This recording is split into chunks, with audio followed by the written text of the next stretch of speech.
Warning. This video contains rapidly flashing contrasting colors via eruption footage which may have the potential to trigger seizures for individuals with photosensitive epilepsy or similar conditions.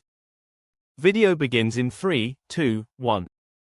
At 2:55 a.m. local time earlier today, the Kanlaon volcano in the Philippines explosively erupted, sending many thousands of tons of molten rock high into the sky. Since part of the eruption column was too dense to rise on a buoyant column of hot air, it collapsed back to the ground, generating a series of pyroclastic flows which traveled at least 2.5 kilometers downslope. While this view of the eruption is in infrared, thus showing heat signatures, widespread reports from locals shows that a widespread orange glow soon became visible. This glow originated primarily from the pyroclastic flows which contained lava fragments, which I estimate traveled at a speed of approximately 66.23 miles per hour or 106.59 kilometers per hour. The moving incandescent fragments might look like falling blocks tumbling down a mountain from a small-scale lava flow, but are in fact being propelled on top of a cushion of hot air, making them roll significantly.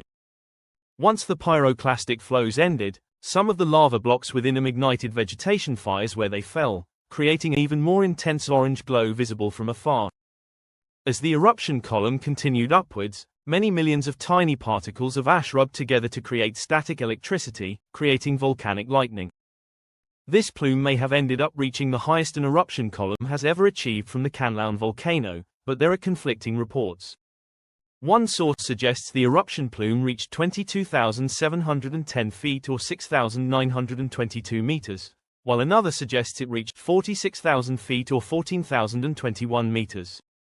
This confusion between sources likely is owed to the fact that a rainstorm was ongoing at the time, meaning either the cloud height of the storm could have been confused for the eruption plume by automatic sensors or that an updraft propelled some ash further upwards than the rest of the plume. Based on the limited amount of ash which fell on these select areas, I tend to lean towards the lesser figure. While the ash emissions from today's eruption were limited, this is probably because they largely fell around its summit, weighted down by heavy rain at the time. With this in mind, I'd probably rank today's eruption as either the second or third largest eruption from Kanlaon of the four major explosions it has produced since 2024 began. The good news is that today's eruption of Kanlaon, which has been the most active volcano in the Philippines since the 20th century began, was actually somewhat expected. There were abundant signs that a large plug had recently formed in Kanlaon's magma conduit, causing pressure to build underneath it. As this pressure started to become significant enough to break overlying rock, it generated a swarm of 243 volcanic earthquakes. As a result, Phivolcs put out a special notice on May 12 and a day later the eruption finally happened.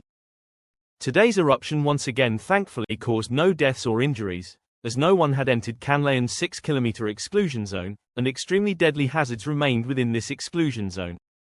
But, does it pose any dangers to those outside of this zone? Yes, potentially, but only if you live near a stream or river, or right above the areas it semi-frequently floods. Why? Due to the potential for small to medium-sized lahars. I'm not yet sure how much loose ash and pyroclastic flow deposit material was just emplaced on Kanlaon's edifice. The concern to me is to be aware that this loose material could be swept away into riverbeds to form a lahar, overtopping their banks and having the theoretical potential to damage or destroy structures and harm people. However, with a lack of information, I cannot yet make an unofficial judgment in this regard. While more similarly sized or even more powerful eruptions could technically occur from Kanlaon in near future, none of this volcano's prior major explosions during its current eruptive episode were closely followed by another major explosion. As a final note, I would like to thank this channel's patrons on Patreon and channel members on YouTube for supporting my work.